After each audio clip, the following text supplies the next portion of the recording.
Is this thing on?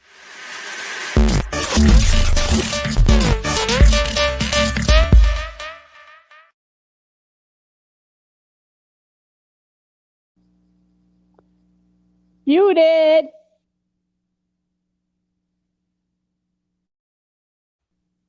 Why are we muted at the beginning of the show now? That didn't happen. Oh, Vera. There we go. Hello. There Hello. we go. That's a new feature. Thank you, StreamYard, for muting us at the beginning of the show. They don't want us to talk. Maybe they've learnt from us that it needs to be a buffer. We need to have a certain we can drop an buffer F-bomb in 3.2 seconds. Well, we are very talented in that discretion. Oh my God, what's going on? The technology's turned against us. It's hotter than the Strait of Hormuz in here. Oh my God. We are here. Oh, it's Lord. UCR Live. We're ready. It's me and We B are today. ready. Let's go. Let's do this. We're ready to go. Come Have you on. had an action-packed week, Vera? I have. I started a new writing project. I'm not ready to talk about it yet, but I've been working very hard on that. Yes. And, that pre-Oscars rush that my sister and I do every year to catch everything we can. Busy ladies, very busy ladies, trying to make sure that you do your due diligence with the Oscars and try and make sure that everyone's deserving of their awards, etc. In our opinion. In your humble opinion. In your humble opinion. My humble opinion. Well, that's something exciting. I've been doing what every young person should do. I've been listening to Liza Minnelli's audiobook. Oh. Liza's realize that it dropped yet. Liza's got a book out and she talks about Mama. She read it herself? She talks about Mama and Papa and how they like to drink and carouse, and it's very nice. That's because they were in a lavender marriage and nobody was getting We love Mama and Papa. We love Mama and Papa and we love Liza. Liza's an icon. She's out there like we're doing the promo trail, talking mad shit about Lady Gaga. That really is tough. She doesn't like Lady Gaga? Her ass. Oh, that's right. There was the whole thing. That incident. Really tapped her ass. Yes. But I did see her out promoting the book. Like, yeah. They prop her up in the chair and she talks. Yes. Several dancing young men pull the chair out from behind the curtain. In the one. Hey, she's got a shtick. There's nothing wrong with a shtick. I love a shtick. She knows her people. She does. The gays of a certain age. Rapidly declining audience. Rapidly declining audience. That's what happens. That's what happens when you reach a certain age, doesn't it? Well. But look, when you've lived that long, and how old is she? Is she in her 80s? She's 80. She's 80. She turned 80 this year. 80 exactly. I'm not going to keep my opinion on aging to myself. She's very busy. I mean, with all the drugs and alcohol and whatnot that's gone through that system, she's still kicking. She relatively is. So. Relatively so. We can only hope. She's showing off her legs in the chair, even though she's not walking. Yeah, she's got dancers. She got gams. Yeah. Damn shit, Sharish, Oh. Ann Miller kept dancing even after she couldn't walk. I don't know if I'm that keen. Some nights I'm just like, oh my God. She was an old Broadway hoofer. She would shuffle across the stage with a little two-step, but she couldn't walk straight to save her life. Sometimes the old hoofers get tired, though. we get tired. Okay. You ain't quite as old as Ann Miller yet, dear. Some days I feel like it. That's all I'm saying. I'm sometimes a bit sleepy, a bit tired, Yeah. Life begins. Life happens. Well, since it's just you and me, we can have big, long opinions. We can have big, long opinions. Shall we start talking about things? Sure. All right. Let's dive into this week's hot load of hot topics. Dramatic. Yes. In a busy-ish kind of week, lots of opinions floating around the stratosphere and making things. Who's first? Well, the one person that's really pissed people off this week, Timothée. Little Timothée Chalamet doesn't like the ballet. Suck it, Chalamet. Nobody likes ping pong either. So, for those of us that are not in the zeitgeistiness of the world, Timothée Chalamet, actor, third generation Willy Wonka, as I said, is burning through his goodwill quota after his recent remarks about the arts. So he's in conversation with Matthew McConaughey for Variety. An Oscar nominee was filmed dismissing ballet and opera as forms of art nobody cares about anymore. Discussing the challenge of holding modern audiences' attention, Chalamet said, "I don't want to be working in ballet or opera where it's like, hey, keep this thing alive. All respect to ballet and opera people out there. I've lost about 14 cents in viewership. I'm taking shots for no reason."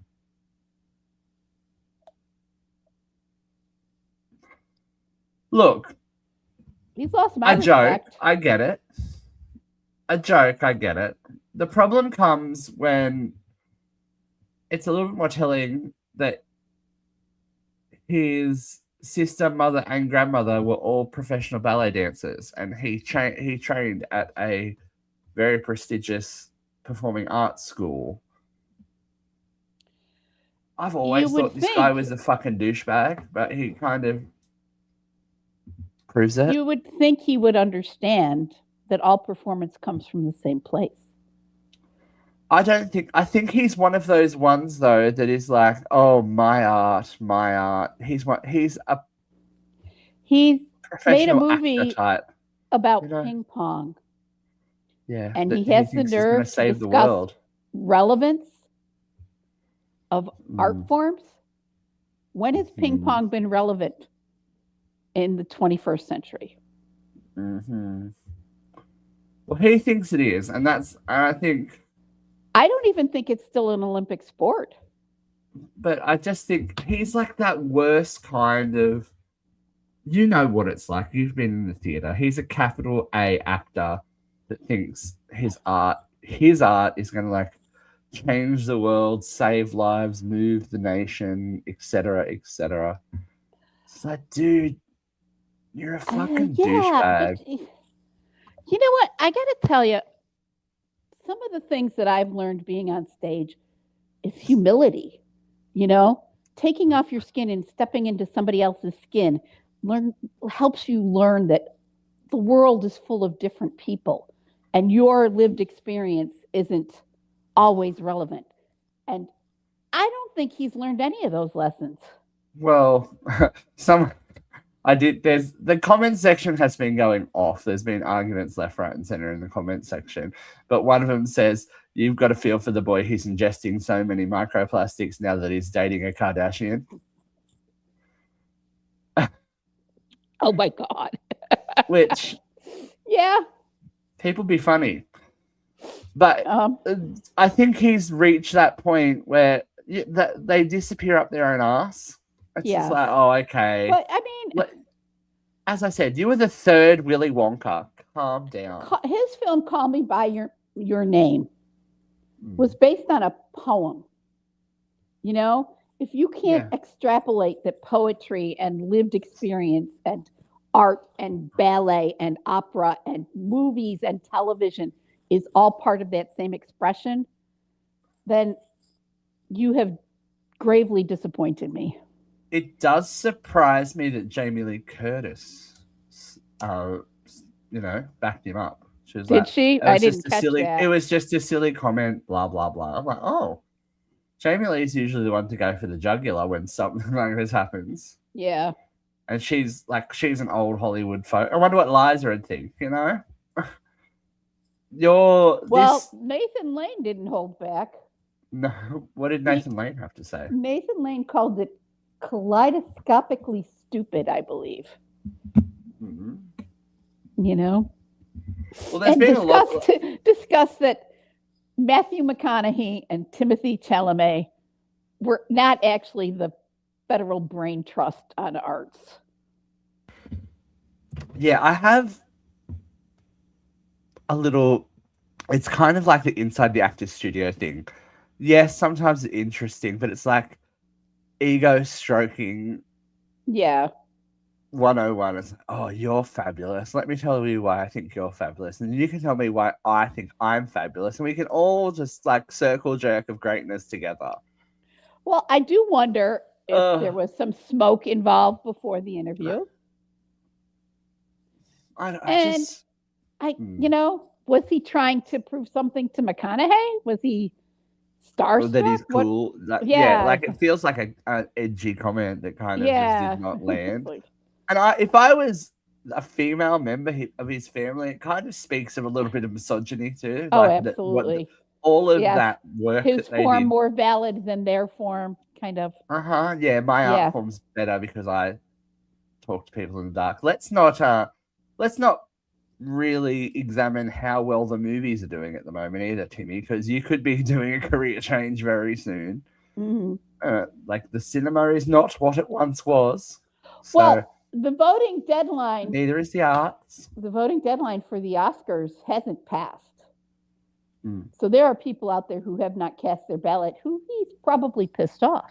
Right, 100%. You know, like Whoopi, like Nathan Lane. These are members of the voting academy. It's just not a very good color. No, it's not. But he's young. This is what young celebrity is. And I noticed it in the comments as well.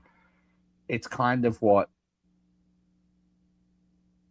we've trained the next generation to do. So when you post a comment on an article, it's not a full stop. Yeah, it generally incites more conversation. A comment directs a line of thought. I saw somebody going, I didn't post that for you to respond. It's not up. It wasn't up for debate. It was just, that was my feeling. It was valid enough. It didn't require a response from you. I'm like, well, that's not how the world works, kids. No. Gen Z. It's not how the world works. You have to continue. It's that entitlement thing. You know, you're entitled to my opinion, but I don't have to take yours. And the thing is, we've empowered these next generations to believe that everything they say is valid, every feeling they have is valid, and the world will stop to cater for them, and they don't have to be held to back up, support, argue against, argue for that what they say is right because mummy and daddy have said so.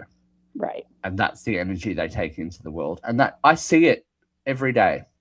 Mm-hmm. I see it every day in the kids I teach. That they take correction as a personal attack that is like world shattering, but you have to be able to grow and to learn through interaction with others. The working world is going to eat these kids alive.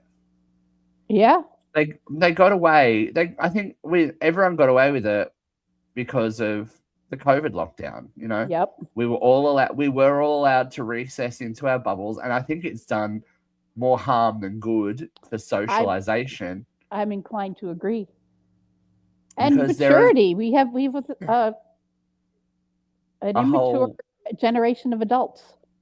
Because the only access to the world for a hot minute, and it's interesting that we're talking about it today because this is the anniversary of Australia's lockdown. COVID-19. So right. we're very, it's like a secularism where you believe that your world is the only correct way to navigate through life. And I think it's why we're why we are where we are politically and just as a society at the moment, because we're so conditioned now to go, well, the world will operate the way I want it to, but that's not how it works. It is sadly not how it works, kids. And life is going to smack you around the cojones a few times before you realize that that's happened. So that's a very good segue to our next victim of the week. Another one. Chapel Roan. Oh, I missed this story. What did Chapel do? Chapel's very upset that she's famous, basically, again. Chapel Roan has started a war with the paparazzi after a run in Paris Fashion Week. The clips are still out there of her kind of aggressively confronting a paparazzi flock that she deems aggressive. She in the clip, she demands to be left alone, claiming they've been following her and ignoring her requests for space, making her feel disregarded as a human. This is what it's like, she says. I'm just going to dinner and I've asked these people several times to get away from me, she's heard saying in the video, which also shows her filming live footage on her socials.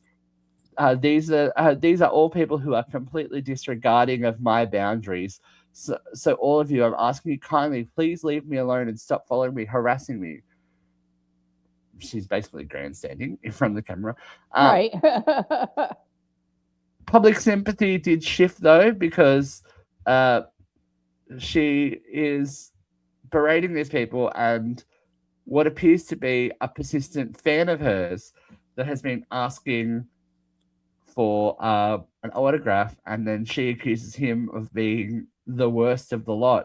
This person I've asked several times to go away, and they will not. They're hiding their face because they're ashamed. The man then appears from behind his tiny poster and asks Chapel for an autograph.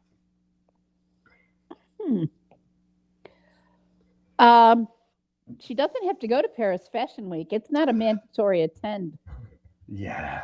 It's a place to go if you need to be seen and want to be seen. You know? I mean, for somebody who's claiming she needs privacy, she's putting herself out there. Mm-hmm. You know? I gotta say, she looks lovely. That green scarf against her red hair is stunning. Yeah. So this is what she has to say. If you're still asking, well, if you didn't want this to happen, then why did you choose a career where you knew you wouldn't be comfortable with the outcome of success? Understand this. Embrace the success. Understand this. Embrace the success of the project, the love I feel, and the gratitude I have. What I do not accept are creepy people touched, and people being followed.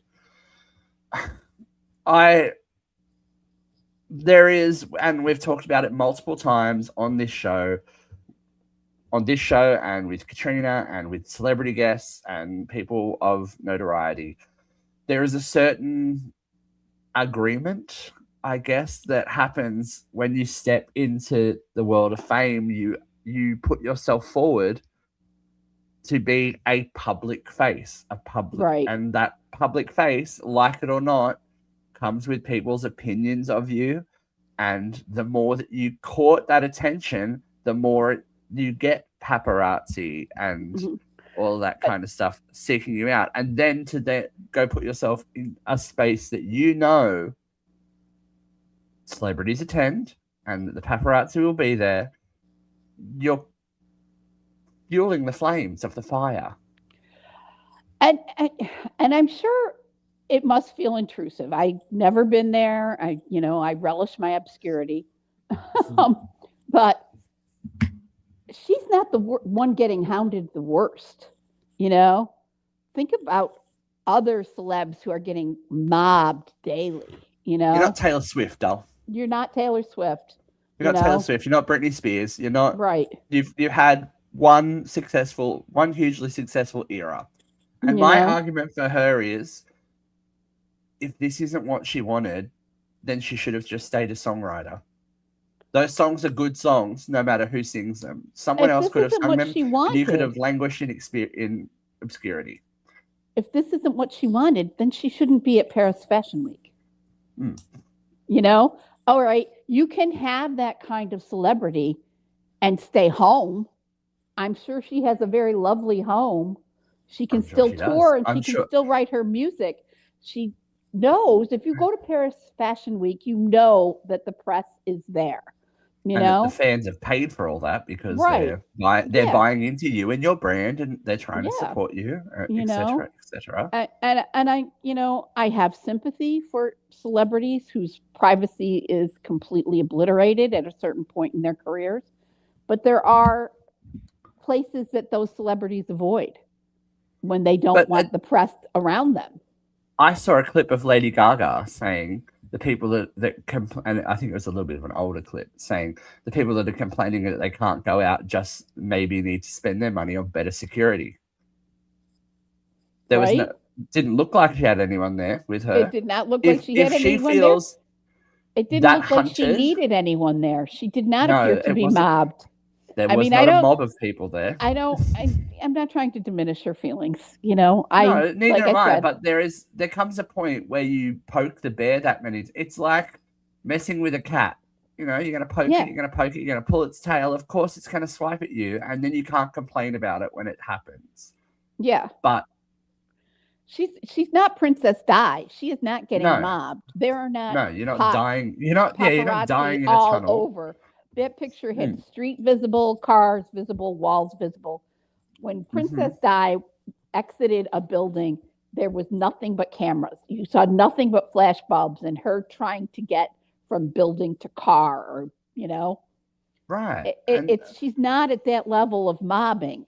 I don't think that, again, I don't think that this generation understands what celebrity used to be like. You look at old, like video reel footage of Marilyn Monroe, like Britney Spears.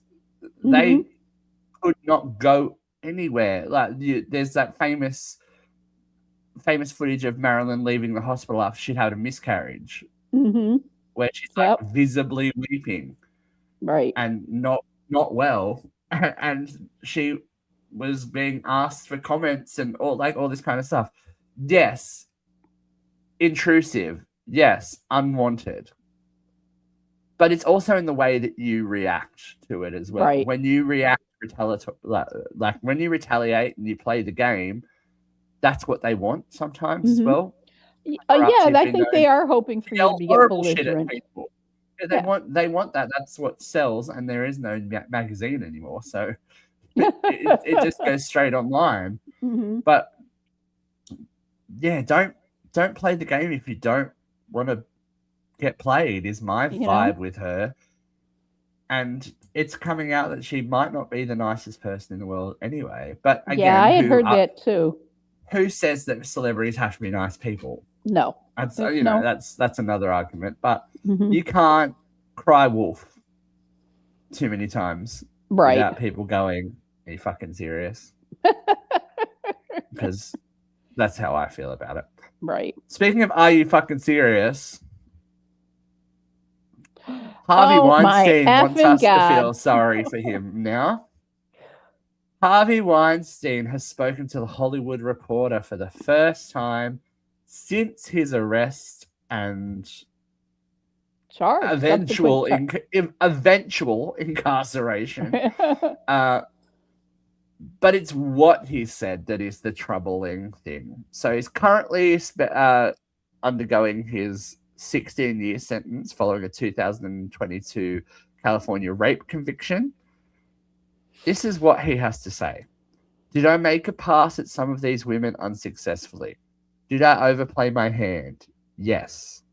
Was I pushy or overly seductive? Yes to all of that. Look, I should have never gone out with the people I went out with. I was married to a fantastic woman who had no idea what I was doing. I lied all the time. I improperly used my staff to hide these things. But did I ever sexually assault a woman? No, I never did that. Yeah, there's a court of law that says differently, Harvey. Several. Yeah. And I'm not inclined to cry a tear for another white rapist saying I'm the victim. So let's put it into perspective. That's what he has to say. Weinstein was accused by nearly 100 women of various forms of sexual misconduct, leading to 3 jury trials, a raft of convictions, plus 1 overturned conviction. Procedural, not any innocence. A 23-year sentence for rape in the 3rd degree in New York, a 16-year sentence for rape and other crimes in California, and another upcoming New York trial. Yeah. That's not one person. Again, we say this with the Epstein files. We say this with allegations about other people. Where there's smoke, there's fire. If it's one person, it's bad luck. If it's 2 people, it's more bad luck. If it's more than 2 people saying that this has happened to them, it's a pattern. It's a pattern. And for over 100 women to say it, it's like, dude, like, no, what I don't get why, I guess he doesn't have access to PR anymore. Like, what move was this to go, oh, poor me, I got punched in the face. Dude, you're a rapist in prison. You're lucky that that's the worst thing that's happened to you. This is speaking about entitlement, this white male cisgendered mentality that women should be grateful for the attention. Women should not misinterpret. Women should, it's their fault. It's what they wore. There's always an excuse that they're the victims of these vixens running around on the planet, distracting them from their greater causes. No self-control. No self-control, no self-regulation. And he is not of the modern generation. He just happens to be a white, straight male with money. And they think that they can run and own the world. But they do. Hopefully your time in Rikers is proving differently. The whole thing, the Hollywood Reporter article is like, he only has access to a tablet with movies that he can purchase for himself. I'm like, he's lucky he has that. He's lucky he has that. I would give him nothing. Because isn't the point of prison to contemplate your wrongdoings? Right. That's part of the incarceration process, is that you think about your actions and hopefully try and make amends, come to terms, issue an apology. Recognize There's no apology that you most likely ruined lives, that some of these people who you hurt are irreparably damaged, that they carry lifelong scars that will never fucking go away. Where is the accountability? Where is the understanding that you have fucking hurt someone? Hurt many people. This is what he had to say about apologizing. When asked if he ever apologized to any of his accusers, Weinstein said, "I apologize to them generally. You can't call them when you're in a trial with them, but I'll say it here today. I apologize to those women. I'm sorry. I shouldn't have been with them in the first place. I misled them." That's not an what apology. The apology should be for when you're a convicted rapist. Right. No one's worried if you misled somebody. They're worried that you raped them. Yeah. There's a difference between misleading somebody and forcing penis into their body. It's just, so out of touch. And the whole interview is like, who would have thought that this was a good idea? Yeah. giving him oxygen to start with, like, stay in prison. His position in the movie industry, you would think that he would be PR savvy enough to know, maybe I should shut the fuck up. Maybe I should, but no, again, entitled. He thinks he knows everything. Yeah. Poor me, I lost my perfect career because these women took it wrong. Yeah, it's their fault that I'm in jail. Right. Poor me. At least he got punched in the face. That's a plus. It's like, people are asking me for money all the time. It's like, cry me a river, dude. Like, you weren't that worried about everyone else's problems when you were doing what you thought you could do with impunity. Yeah. It's all about losing touch with reality here. And some people like Harvey, were never in touch with reality to begin with. I don't think. I don't think so. But Kai Trump, granddaughter of the President of the United States of America, has caused a bit of a fracas, frazzlement. I'm trying to think of all the F words that I can say without getting in too much trouble. After she went shopping at Air One and posted it to social media. So she's 18, only 18. Look, so brain development, that frontal. Mm-hmm. Yeah, frontal cortex, not completely frontal cortex done. not happening. Needs a little But cook. she's an alleged influencer and aspiring professional golfer, and her video was initially titled, "I brought my Secret Service to Air One." It's a 19-minute video that she later renamed, "I tried the world's most expensive grocery store," during which she buys several highly priced items. So if you are not familiar with Air One in LA, it is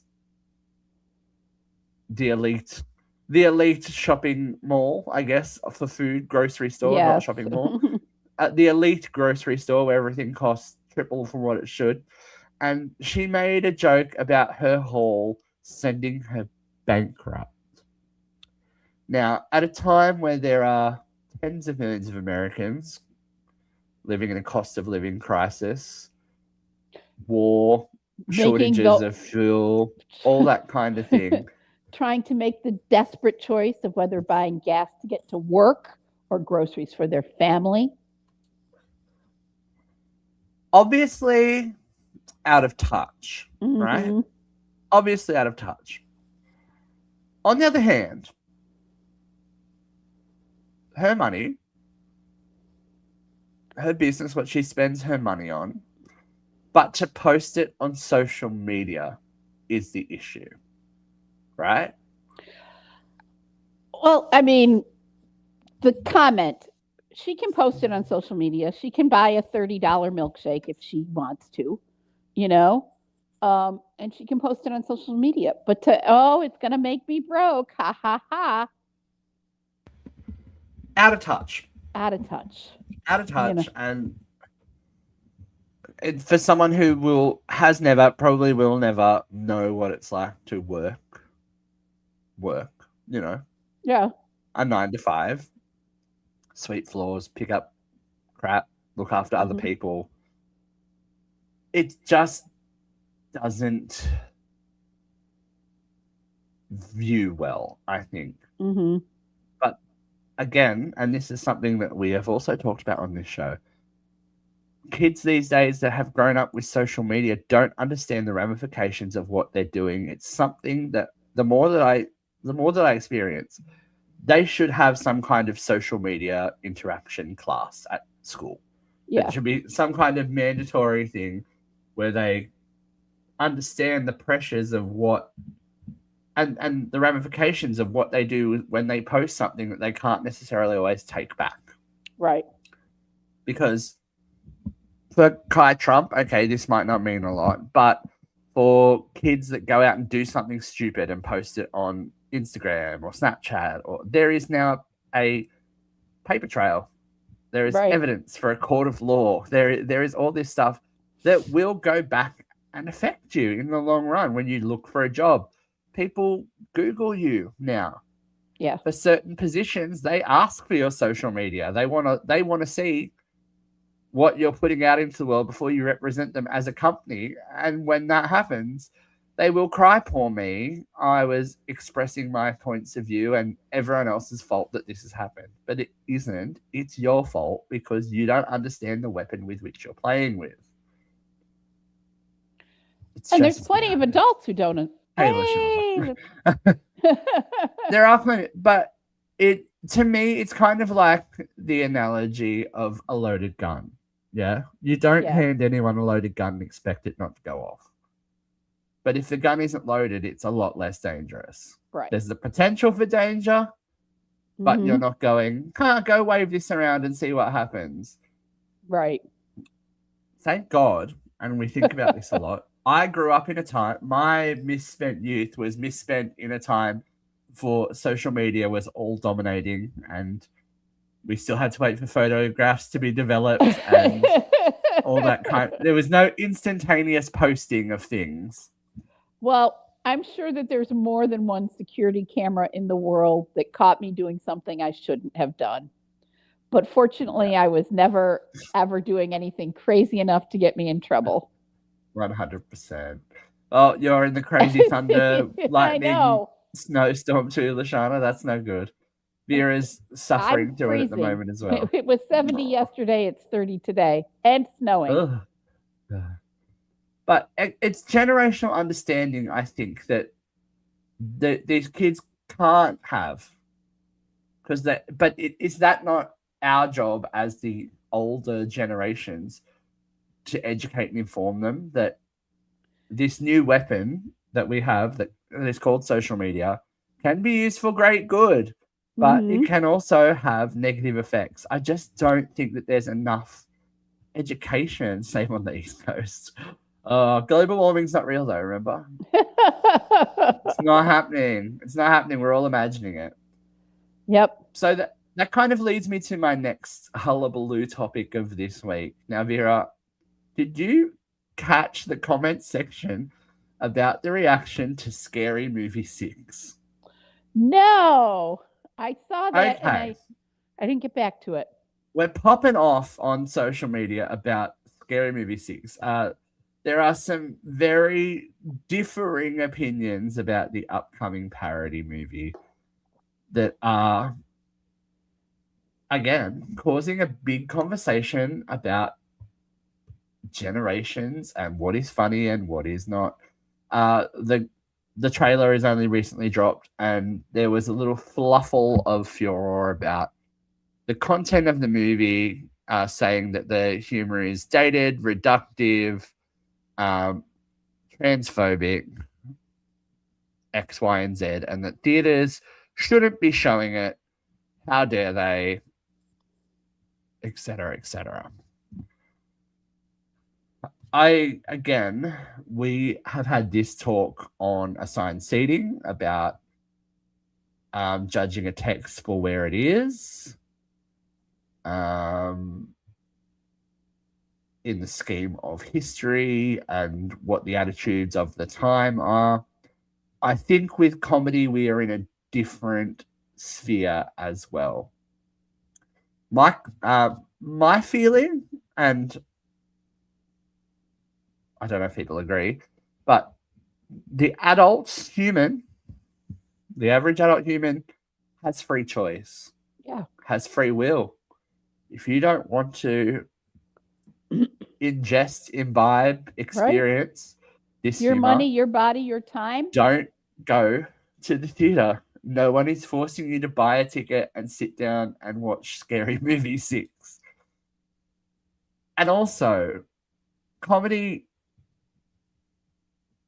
is an interesting genre because, yes, people go to it for laughs, but satire and parody has been used for generations to expose the flaws in society.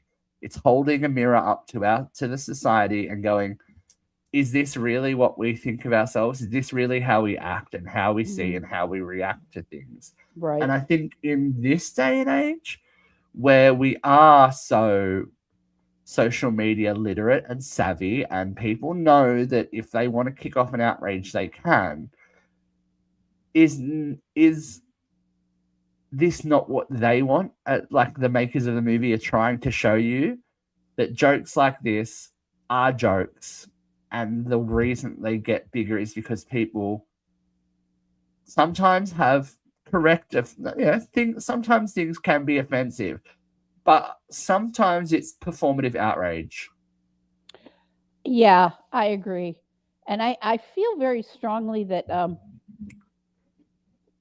sometimes that performative outrage sparks the opposite of what they're trying to achieve. You know, it makes people lean in harder to the bad joke than to the corrective action. You know, it's very much that kind of fake outrage that Fox News is always accusing liberals of having. Yeah, the snowflake generation. Yeah, the but when it's snowflake aimed at generation. them, it's a problem. Yeah. When you say something wrong about Charlie Kirk or Donald Trump, it's an issue. But they feel like they can use their humor right and weaponize it in ways to criticize everyone else, and that's okay. Yeah. It's not okay when the mirror is held up at you. So does that not maybe go, there's more, I have some stuff inside of me that I need to work out if you are actively offended by everything that you experience? I don't think that is seen. I really don't. You know? I don't think that people look in the mirror as much as they should. No, because they can't. They don't like what they see. That's the problem. Right. Very glossed over. You can't face tune your mental health. That's the problem. Lashana, I agree. So the only movie I'm waiting for is a biopic that's coming out next month, which is Michael Jackson. But this is something you can be. Like, for example, Paris Jackson has pulled support for the movie about her father that is coming out. She says it represents a very one-sided view of the story. It doesn't necessarily tell the truth that I know, so I'm not going to support it. She has a right when it's her father, right, to be a little upset, to be a little outraged. Well, I'm curious to see how the narrative has changed since he died. Well, there's been big shifts, especially with the Epstein of it all, that maybe we were vilifying the wrong person. But again, he was found innocent in a court of law. Right. If we're going to uphold the guilt of somebody, you're going to have to and we didn't like it with OJ, but you have to accept it. You didn't like it with Casey Anthony, but you have to accept it. You examine why these obviously guilty people, and that's not alleged. That's, in my opinion, that is not alleged. They're both killers. Why and how they were able to buck the system and get away with it when other people are tarnished forever. Yeah. But that's part of playing a part in society, and it matters that you go to jury duty, and it matters that you vote, and it matters that you stand up for what you believe in, and it matters that you protest. Stay informed. Yes, you can't stick your head in the ground and be an ostrich and go, attention. Whoopsie daisy. Yeah. Speaking of ostriches, this woman looks like she doesn't know how planes work, but isn't that the best picture? I had to pick it. Oh, that's the best line on the best pictures too, my friend. She's like, how do they stay up there? Despite no military service and zero experience within the forces, Donald Trump has appointed Erica Kirk to the Air Force Academy's Board of Visitors, replacing her husband, Charlie Kirk. So for those of us that are not savvy with that kind of thing, the U.S. Air Force Academy's Board of Visitors serves as a formal oversight body created by Congress to examine how the Academy operates and how effectively it prepares future officers. Federal law directs the board to review the Academy's morale, discipline, curriculum, instruction, physical equipment, fiscal affairs, academic methods, and other institutional matters it considers important. Okay. Show me where she's qualified on the board.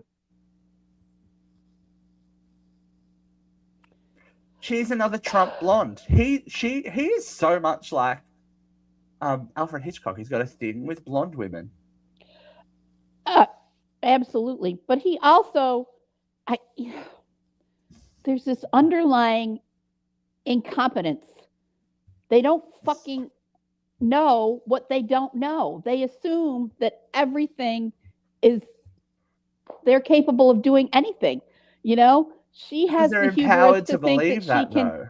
Yeah, she has the hubris to think that she's completely qualified for this. Hexeth has the hubris to think that he's totally qualified to head the Department of Defense. Look at Kristi Noem. Yeah. Again, not blonde. Patel. She can't acknowledge that she was fired. She moved on to a different position. No, you fucked things up. Position. You fucked things up so badly that they had no choice but to get rid of you and put you out to pasture somewhere. You served your usefulness and you're done. And I don't understand why she's heir apparent to everything just because so she replaced Charlie on the board, which is fair enough. He was a political figure that was trying to move younger generations forward in a questionable morals, ethics, all that kind of things, questionable belief, but that was his work. Mm-hmm. That was his life's work. That's what he believed in. That's just his wife. Oh my God. That's just his wife. Interestingly, the board itself has not announced Erica's appointment. Her name just is there. It's kind of like they don't want her. There's not. There is a precedence in this country that goes back into my childhood. I have no idea where it started, but I know it's been there for a while. When a congressperson or a representative dies in office, very often a president will appoint their spouse to continue their tenure. Mm-hmm. It has happened. But this position really does require a very specific skill set. You know, you need to understand military operations and military deployment. And I think it's very clear that this fucking government doesn't understand that. At the very least, understand the plight of the cadets. Yeah. The people going through the training, being the representative for them. If that was the field in which she worked, yes, I understand that. But she's just Mrs. Kirk. That just gets her through. Oh, I don't know, but with the rogues gallery that's currently flopping around in the administration, it's just like, and it's like the rogues gallery, but not like a good one like X-Men or Superman. No, it's like the rogues gallery of Batman, the TV show. Pow wham bop. Pow wham bam. Curse you, Batman. I'll run around in a circle and fall down. It's very that. Yeah, it's very that. Maybe we need a political cartoonist to do them up like the various enemies of the state that they are. All right, Vera, I have something for you. I have a view from here that we can discuss because it's an interesting one. I know how I feel about it, but let's jump.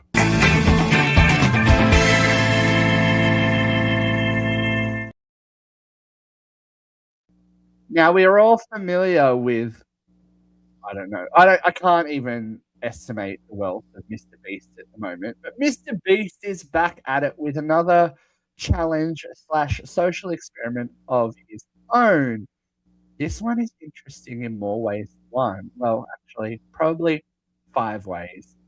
As Mr. Beast has sent former Temptation Island star Grant Larson into the forest for 30 days to survive with his ex-girlfriend. But surprise, surprise, when they arrived, 4 more of Grant's ex-girlfriends were part of the experiment.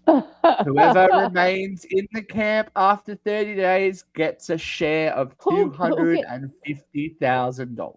Who gets to vote them off the island? How's they have to choose. I think they choose to leave. The idea is that if you can survive out there for 30 days, you get a share in $250,000. If you choose to leave, you forfeit. Now, are they surviving in the wilderness? Are they camping? They are in the forest. Or is there a log cabin by the looks? No, it looks like they are roughing it a little bit. I don't think it's survivor level, but they are in the elements by the looks of it. Mm-hmm. I think spending a month with one ex is a lot. what is your I would have to see the parameters. Can you escape Especially them? Are you because the required to ex- talk to them so many hours per day? Well, Are they you have to required to survive be in their They have presence? to survive together. That's the thing. They have to Oh, yeah, survive that would together. suck. And That the would suck. initial ex that he went in with was Grant's girlfriend that he went on Temptation Island with Mhm. and cheated on her in international television. Ashley was the primary. So that's an issue in itself. Then throw in 4 more girls that you've upset in previous relationships.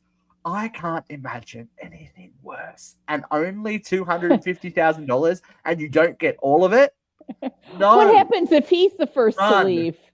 Then I guess the girls get to split it out. But who's to say that he didn't cheat on one of these girls with another of the girls, etc., etc.? There are so many variables. I would say no. I don't know about you. I would say no. Well, first of all, I would say no to camping. Right. That's the biggest sticking point for me too. It's like hell on earth. You know, I look at the stories from, the wagon trails. Oh yeah, I would have lied down on the Oregon Trail and let me run me over. Just carry on without me. Leave me here to die. I'm fine with it. I don't want to do this anymore. Let me off of this ride.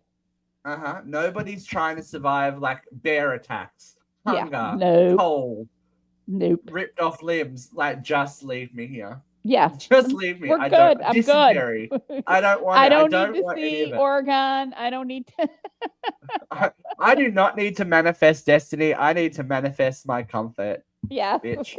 That's not how I feel, and it would not like. I guess it depends on how you break up with somebody, right? How the relationship ends as to whether you continue to be sociable, to be friendly with people I've broken up with. There are some people I will gladly never see again. True. And can't imagine. You got to be desperate for that money, I think. Yeah. Desperate. Because it's not even the whole lot.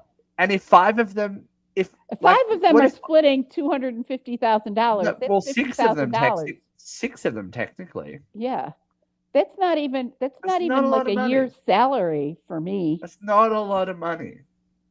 Yeah, I'm interested to what other people would think, but it's a no from me. I can't imagine. It's a no from me. Oh, nope. No. Even one ex. No. If they're your ex for a reason. If it was a cabin and there was a hot tub, maybe. But in the wilderness, I don't know that comfort is their primary worry here, Vera. I think they want controversy and drama. Well, you can stir up controversy and drama in a big house. We've seen that. That's the premise of Big Brother, right? Big Brother.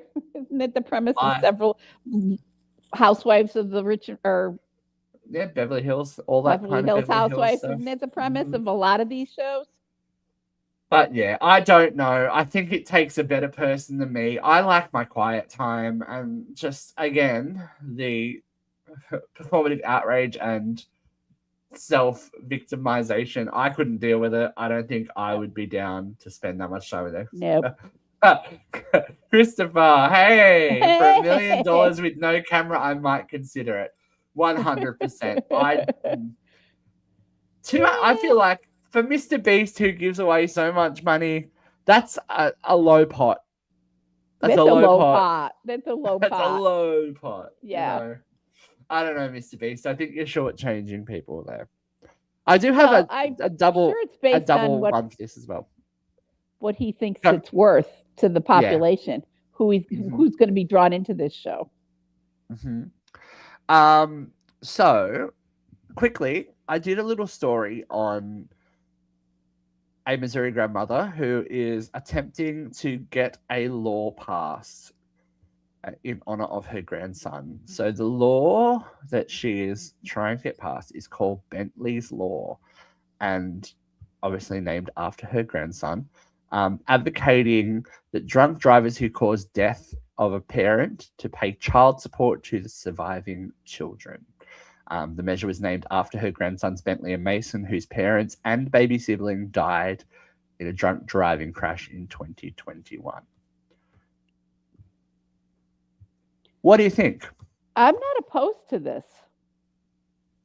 Me either. I think that, yes. I think that, yeah, that's a level of accountability that needs to be acknowledged, especially for the grandparent who ends up who are then forced to raise that child. Yeah.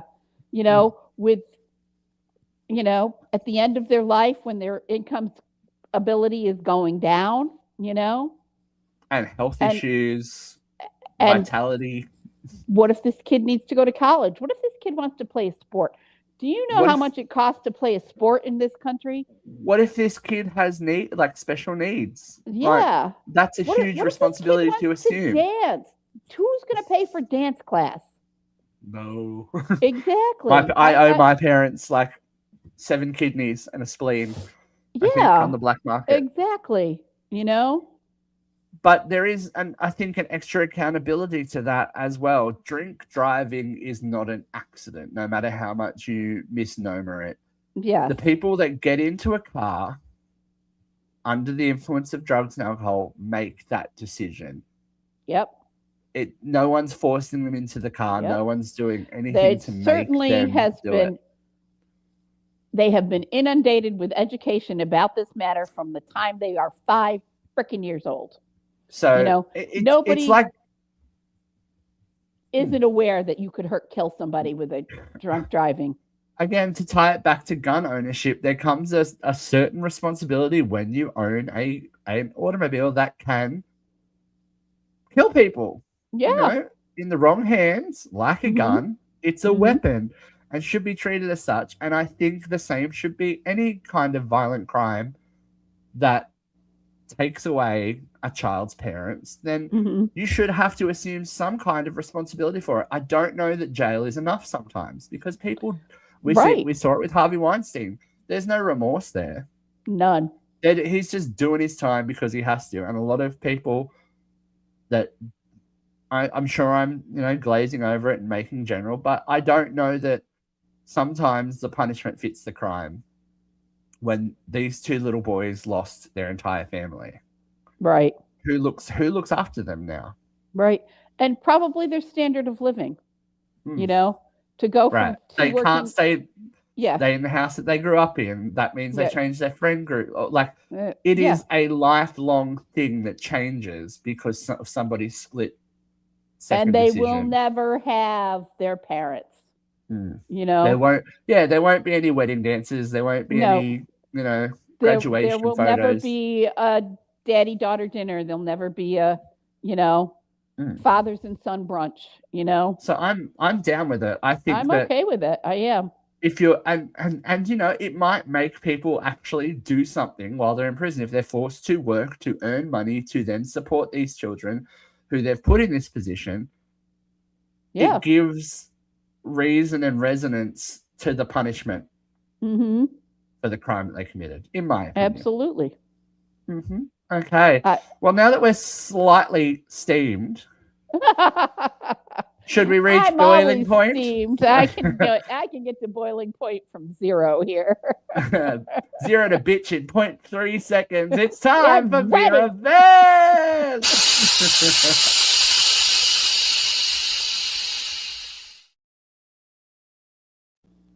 Okay, here we go. 3, 2, 1, then. Well, I have a couple of things I want to talk about this week. The very first is in regards to a comment that President Trump made today, or yesterday, I believe it was, at a rally about the SAVE Act. Now, for those of you who are not residents of the United States and those of you who live in the United States and don't give a shit, the SAVE Act is a law that the Republicans are proposing to increase the rigidity and the strictness of voter ID laws. Now, somewhere in the recent past, and I didn't get a chance to look up the case, but I know it exists, that there was a challenge to voter ID laws, and it was deemed that should any state or principality make voter ID mandatory, the state has to pay for that because anything less, in essence, is a poll tax, meaning that only people who can afford that ID can vote. And now this SAVE Act that's being propelled through Congress at an alarming rate is the same. It's a poll tax. It is looking to disenfranchise a huge chunk of voters. People, it's not saying you need a driver's license, which most Americans have a driver's license, and driver's license have been considered a standard of identification for years. The precedent for presenting your driver's license as identification has been around forever. So much so that the states provide non-driver IDs similar to the driver's IDs so that you have that form of identification that's required by law. No, this is requiring a stamped birth certificate with your current name on it, which means if you get married or if you have changed your name or become a hyphenate for any reason, you have to go through the legal process to get a new birth certificate created. Or, and this is a big or, you can also present ID with a passport. Less than 50% of all Americans have a passport. That means that anybody who was able to get a passport has to pay the roughly $180 and wait 7 to 15 weeks to get this passport in order to vote. This is voter suppression, plain and simple. And now Donald Trump is stating out loud that anybody that doesn't support his voter suppression should be ineligible to run for office, meaning everybody else. Only the rich white Republicans can run for office, and only the rich white Republicans get to vote. But that's enough about that. I want to talk about the war. This week, the Trump administration and their lackeys have been out on social media peddling their reason, okay? They have yet to produce a real reason. They said it was because they needed to cripple the nuclear threat, which they declared was destroyed and completely nullified in July of last year. Less than 8 months ago, they said it was nullified. And here we are, we got to destroy their nuclear threat. But they don't have a nuclear threat yet. So that wasn't standing up in the public eye. So then they said it was because of an imminent threat. An imminent threat has always been deemed an acceptable cause for war in the UN standards of civil conflict, but they can't tell you what the imminent threat is. And it's pretty clear that they have no idea what the imminent threat means because Tom Cotton, Republican senator, went on the news today and said out loud with his full chest, there's been 47 years of imminent threat. Dude, get a dictionary. You can't have 47 years of imminent threat. They've dragged us into this war with a lack of strategy, a lack of goals, and a complete lack of leadership. And here we are, still trying to sell this fucking thing to the American people and still pretending that this is the moral high ground. No, we're the fucking bad guys. You have brought us into this war without any good reason. And now you're saying, oh, we're just going to declare victory and retreat because we won. Really, history is not going to remember this kindly. And to add to this debacle, there have been 3 instances in the last 7 days since we were last on air of domestic terrors. There was IEDs in New York City outside the mayor's residence. And just today, there was a shooting at Old Dominion College, and there was a driver driving through the halls. He had attacked a school, a Jewish community center, with his car, driving down the halls Fortunately, at the school, no children and teachers were hurt. There were several injuries and several deaths at Old Dominion, and the IEDs were neutralized before any of them exploded, although it was said that they had mass casualty capabilities. Why do we think we're having all this? Oh, it's because the Iranians are attacking us on our home soil. They're the imminent threat. Maybe, just maybe, because we've neutralized the federal agencies that used to look out for this shit. We've turned the Department of Homeland Security, which examined terrorist threat, into the Department of Deportation. Hundreds of agents have been reassigned to the deportation program, and nobody's paying attention to Homeland Security. And at the FBI, under Kash Patel and Donald Trump, they have fired huge numbers, 600 to 800 people who worked in the anti-terrorist division, because most of the stuff in the documents case was discovered in the anti-terrorist division because it was so nationally sensitive. So they have kneecapped us by taking all of the Department of Homeland Security agents and reassigned them to deportation. And they've kneecapped us again by decimating the number of agents working in the FBI who also investigate security threats and terrorist action. They've canceled contracts that were set for monitoring of suspected terrorist cells in this country, and awarded all that money to, say, I don't know, Starlink, Elon Musk, Planeteer, all of the billionaire buddies who were supposed to take over these federalized services. They've forced out any agent who didn't sign a loyalty oath. We're kneecapped, kids. We got our ass hanging out in the wind. We've pissed off all our allies, and we don't even have any internal structure to protect us. God be with us all.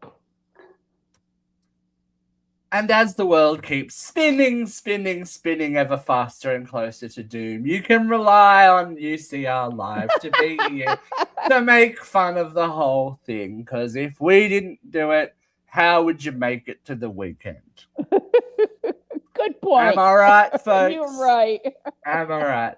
Thank you for joining us again today on UCR Live. That's been Vera and I've been Steve. Hopefully we'll have some more friends to play with us next week, but if not, we will be here. Until then, keep the bastards honest and keep living your lives uncensored. Bye.